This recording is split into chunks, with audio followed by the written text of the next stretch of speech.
Oh, hi guys. Bit of a random video here, but I was just listening to a rather interesting religious chap who's a Christian called John Steele, and I kind of get the feeling that I was watching a pre-recorded show. But nevertheless, he was having sort of various people on the show to either talk about Islam or atheism, and the name of the show was, can you give a single good reason why someone would believe in either of those systems? And I kind of thought that I would kind of put over my point of view.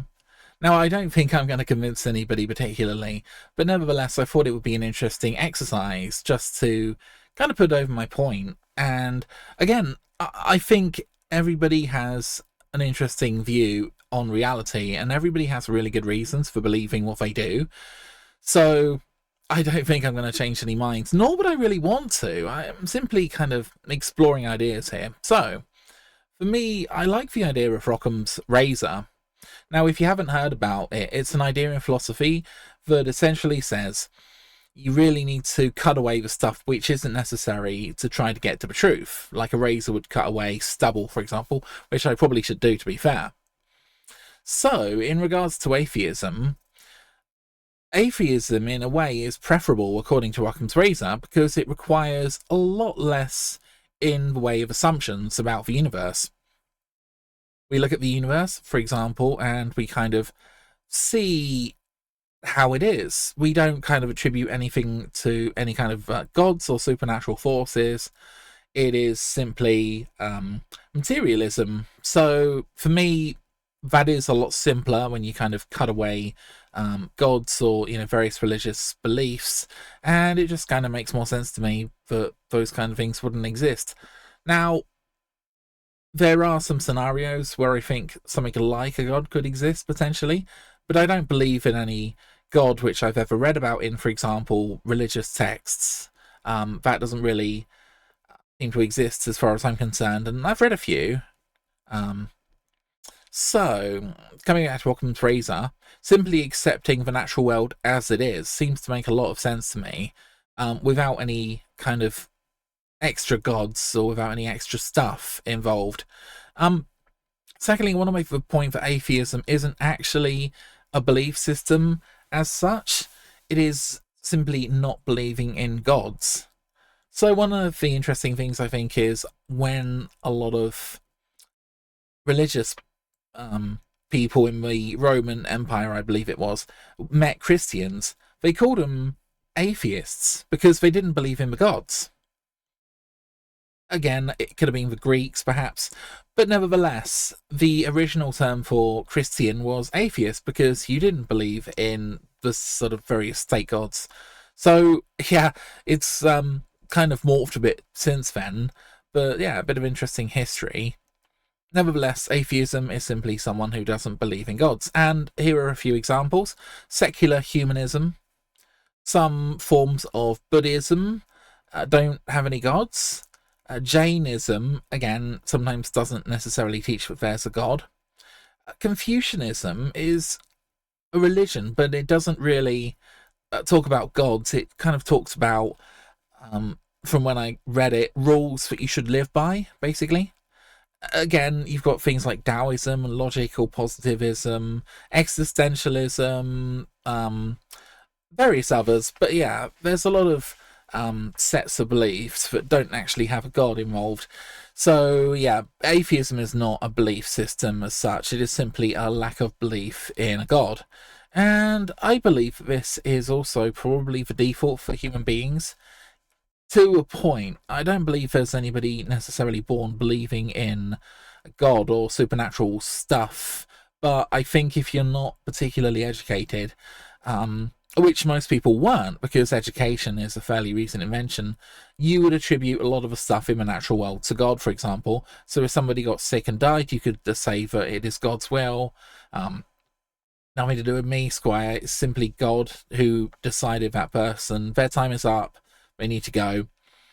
Nowadays, we have germ theory, for example, which teaches that people get sick because they might pick up bacteria or a virus, or they might get a wound, for example, which doesn't heal properly, and you don't treat it with penicillin, or it's basically the God of the gaps argument.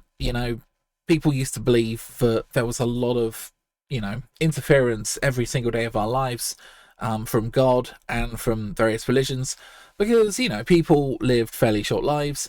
I think if you go back 300 or 400 years, the average life expectancy was about 40 for most people on the planet.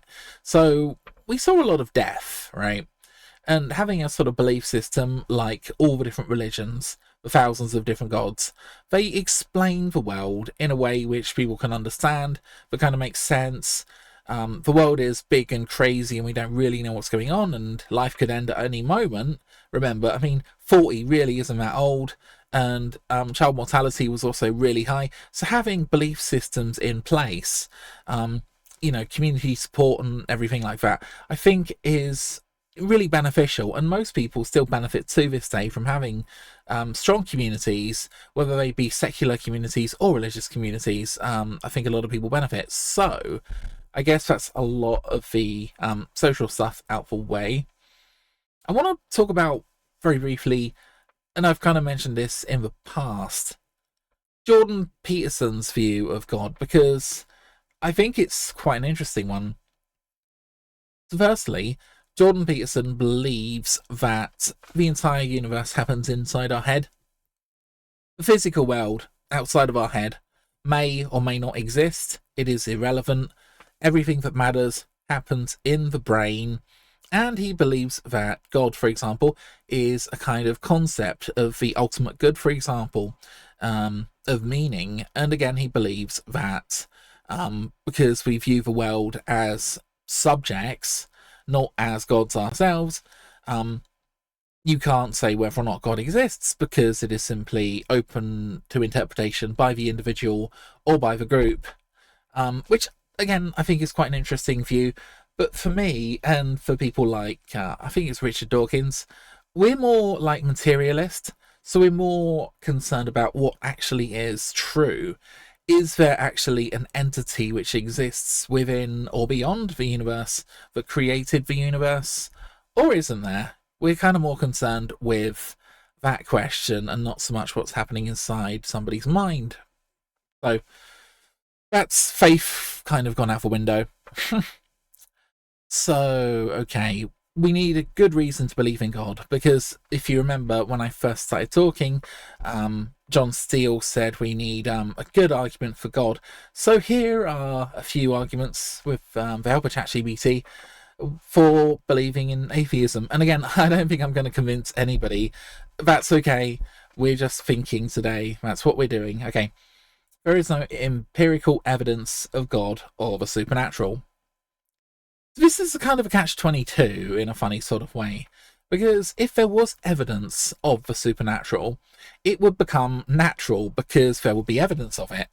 So you can never really have evidence of the supernatural because, let's say, for example, there was concrete proof that a particular god existed, and, we could go visit this god or something, or, I don't know, maybe a massive message appeared in the sky, for example, the kind of proof there was some kind of god, for example. That would kind of become natural because it occurs within nature. We've seen it, we've observed it. So yeah, but nevertheless, there isn't any empirical evidence that God exists. What there is faith and what people believe and people's experiences and people's inner world. All of that is absolutely valid. However, I'm, again, more of a materialist, more of a sort of follower of Richard Dawkins, you could say. I care about what actually is real. I don't really care so much about the social side. So yeah, again, I think this is quite a good argument just to go over it again. There is no empirical evidence for gods or the supernatural. There's faith, okay? You can have faith that God exists, and I think faith is perfectly valid, and I think it's a good reason to say, I don't have concrete proof, I simply have faith. That's fair enough as far as I'm concerned. Number 2, natural explanations constantly replace religious ones as science advances. Really good example would be the human heart.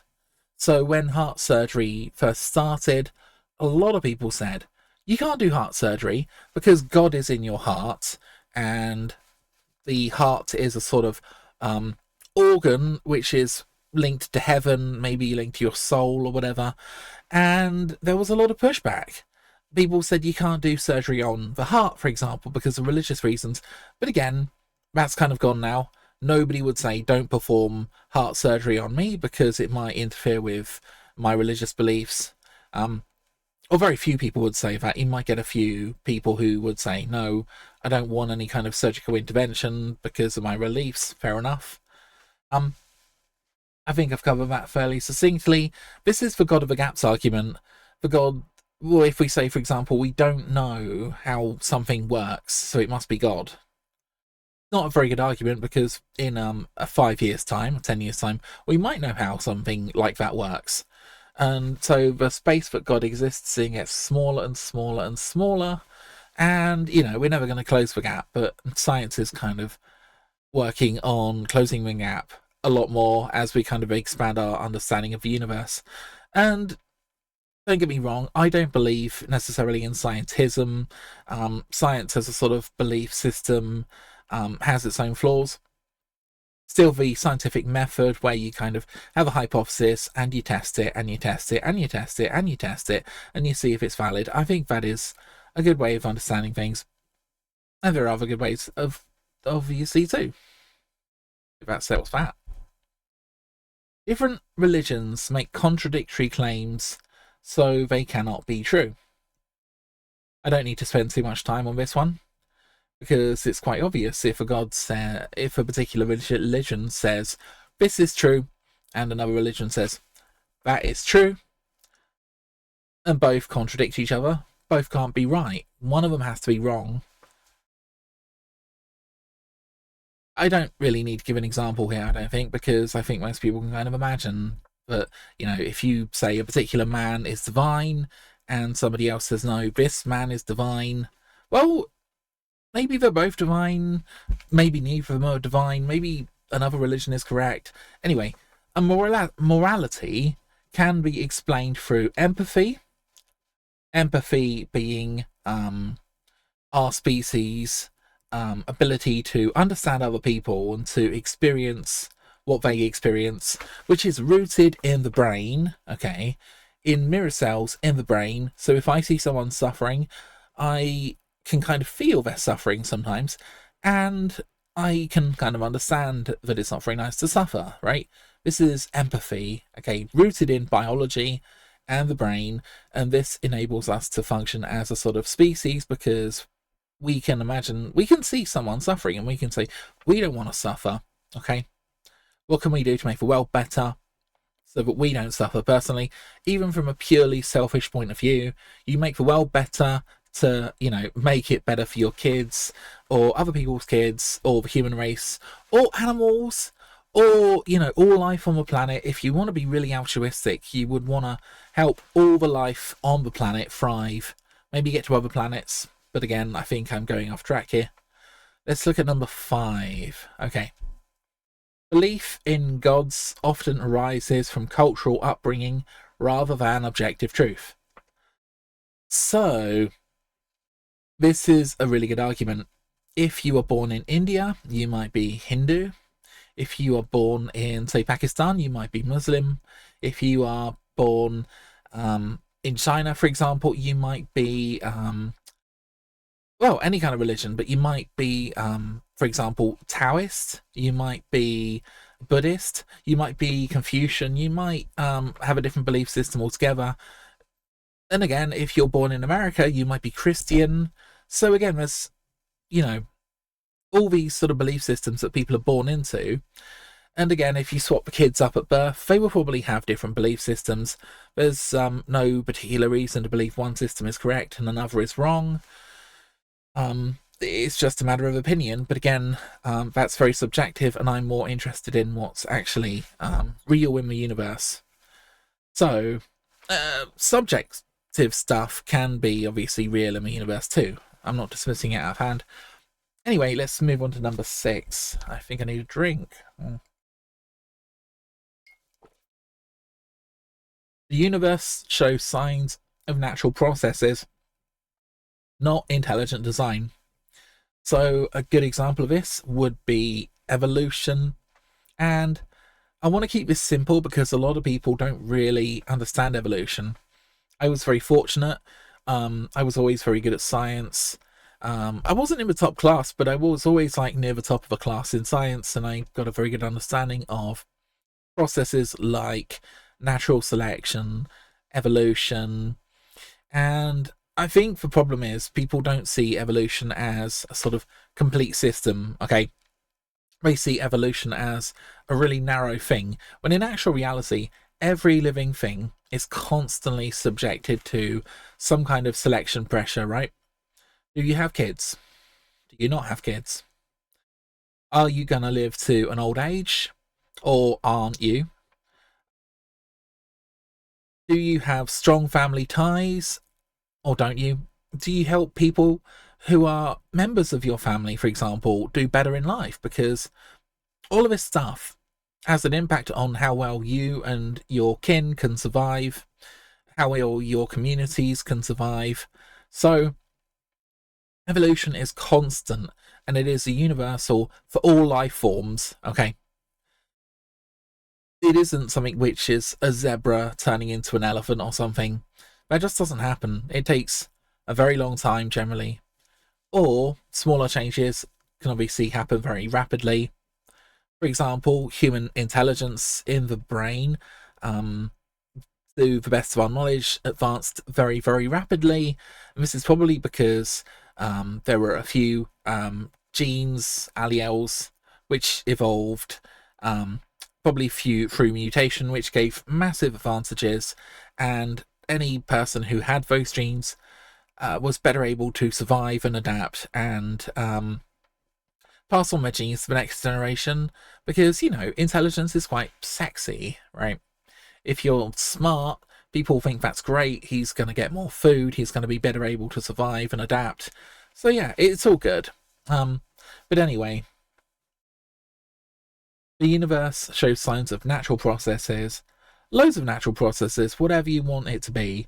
Not intelligent design. And again, I could talk for hours about the evidence that we evolved, but I don't think it's going to be that relevant because I think a lot of people have made up their mind. What I will say is a lot of religious people believe in evolution, including the senior members of the Catholic Church, or most of them. And the reason is it's just absolutely overwhelming, whether you're looking at viruses and other organisms which constantly evolve, or whether you look at other organisms that kind of evolve. You know, there's a lot of evidence there. So, suffering and injustice contradict the notion of a benevolent, all-knowing deity.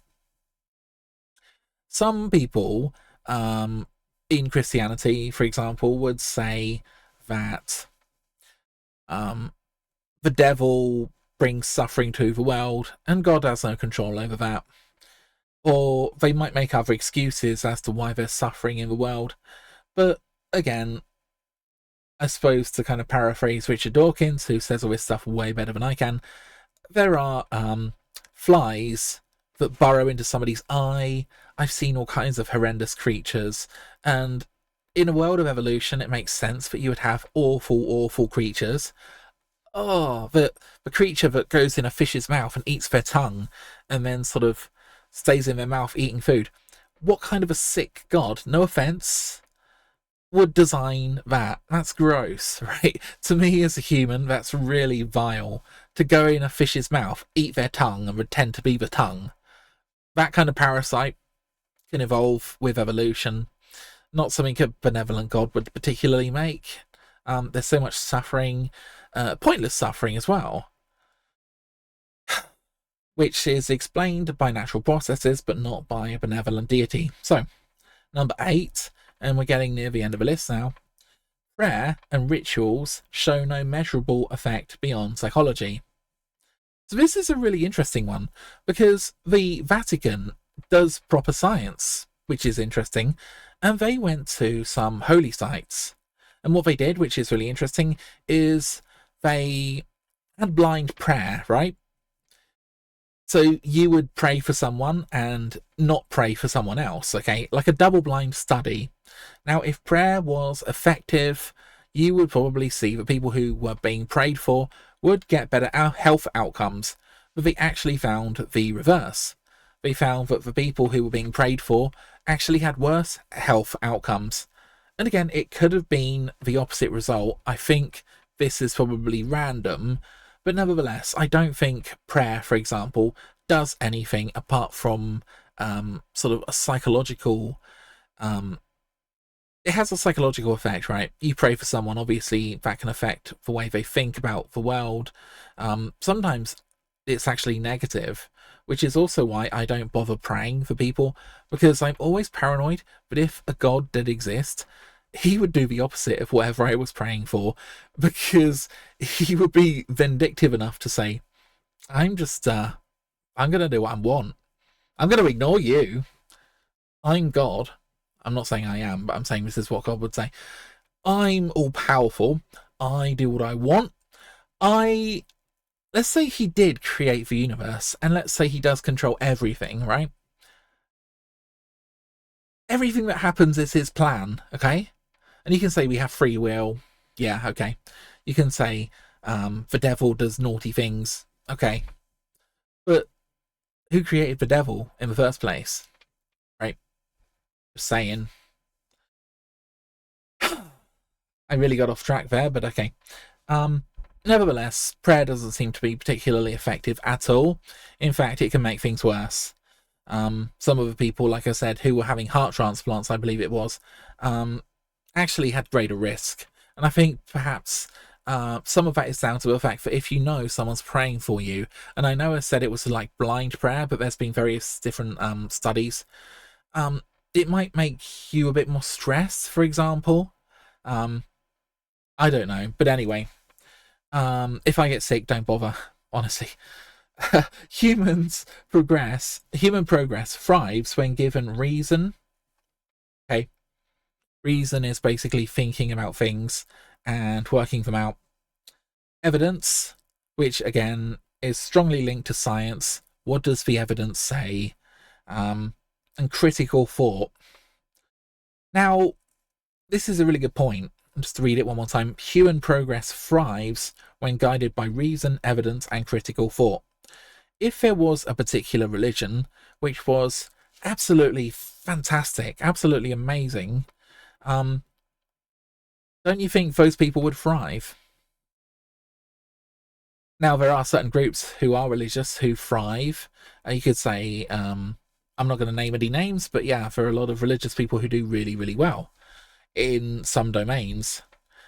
But nevertheless, you really need a sort of secular element in society to do the hard mental labour, to figure things out, to build cars, petrol engines, rockets to the moon, to advance science, to build mobile phones, to build technology, and, all the cool stuff we enjoy, washing machines.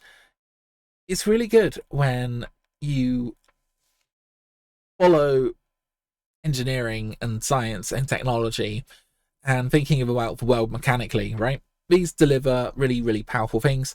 Religious thinking doesn't really have the same kind of benefits, so feel free to prove me wrong if you feel I'm wrong.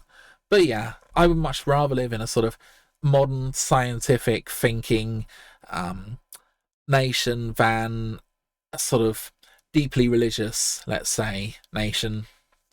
Hey, I think we're on number 10 already. Atheism offers freedom to seek meaning without dogma or fear of eternal punishment. So this is quite a nice one, I think. And I actually have an allegory here, which I think is quite good. So, oh gosh, I don't know if I can even say this on YouTube.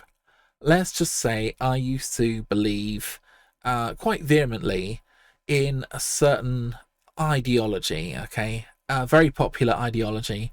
An ideology which is incredibly popular with most of the people in politics. And when I read some books that questioned this ideology, and actually looked at the evidence, I felt an incredible sense of relief, because the apocalyptic outcomes really don't seem as apocalyptic. In fact, they seem like things that we can manage and deal with over time. And again, I'm being really cryptic here, but you may or may not know what I'm talking about. But yeah, I think they're always trying to criminalize talking about this kind of stuff, so I'm just going to stay clear. But nevertheless, I had a belief that the future was going to be bad, and then I read a lot of evidence that says it isn't. Evidence that says there's a lot of hope. Evidence that says even though the world might change, human beings have become a lot more advanced over time. If you look at the number of people who die in natural disasters, you might think it's gone up with all the horrible stuff that's happening in the world. But no, it's gone down. The number of people who die from natural disasters has gone down by a massive percentage, right? And it continues to fall the more rich and advanced people get. So, again, I felt a huge sense of relief. I'd imagine for a lot of religious people, at the back of their mind, they're always thinking, am I going to be punished eternally for my misdeeds? There must be a bit of anxiety here, you know? Do I have the right religion? Do I worship the right god or gods? Do I do the right rituals? And I think the anxiety is really, really real because a lot of people kind of slip in and out of different belief systems, and a lot of people become more religious when they're near the end of their life as well. So, again, I can't really blame anybody for doing that. If it gives you comfort or, you know, makes you feel better, that's great. Honestly, like, genuinely, I don't want to change anybody's mind, and I don't think I will anyway. But I just thought I would put out my 10 points. So, on the radical freedom thing, yeah, atheism basically says that there is no gods, and you might have different belief systems, like I mentioned earlier, Confucianism, humanism, etc. But you're kind of free to a large extent to live life how you want to live life, to do the things that you want to do, to not really feel judged by people. Or if you do feel judged, just know that there's no, like, eternal judge who's going to judge you for all eternity, who's going to punish you for a trillion years, right? That doesn't exist. So it's quite liberating, I think. And some people might say, well, without the fear of eternal punishment, what's to stop people going off the rails and being naughty? Well, some people do. But personally, I think society has conditioned me to the point where I kind of behave ethically because it is in my interests to behave ethically. There's an idea that you should universalize what you like, okay? So, for example, I like being honest. Therefore, I try to be as honest as I possibly can be. Am I always perfectly honest? No. But I dislike it when people sort of lie, okay? And a lot of people are really good at lying. I'm not very good at lying. But that's why I try to always be honest with myself, with other people. And I think you can kind of build a whole belief system around that in a sense. I don't want to have any, like, bodily harm done to me. Therefore, I don't do any bodily harm to anybody else. And again, am I perfect? No. But try not to hurt anybody as much as I can. Other people might have, again, different points of view. The world is full of horrible things sometimes, and I don't like it. So I don't do it. I kind of live by my own morality, and I'm not expecting other people to follow, but I'm kind of, wouldn't say I'm setting an example.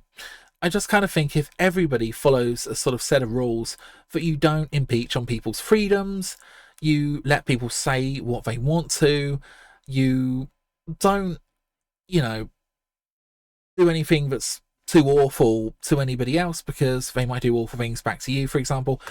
Anyway, it isn't a complete belief system, but that's part of the fun of it, really.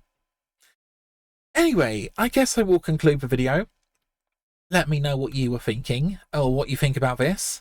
And just to reiterate, I believe everybody should believe what they want to, and I also believe everybody genuinely has good reasons for believing what they do. For example, when I studied philosophy quite a while ago, I was very, very much pro-choice in the abortion debate.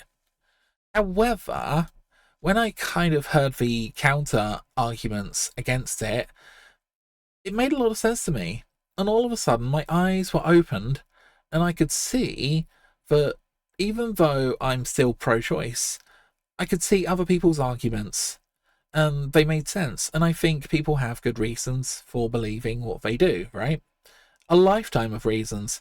In fact, I think a lot of people believe stuff without really understanding why they believe it, and I'm sure I do the same.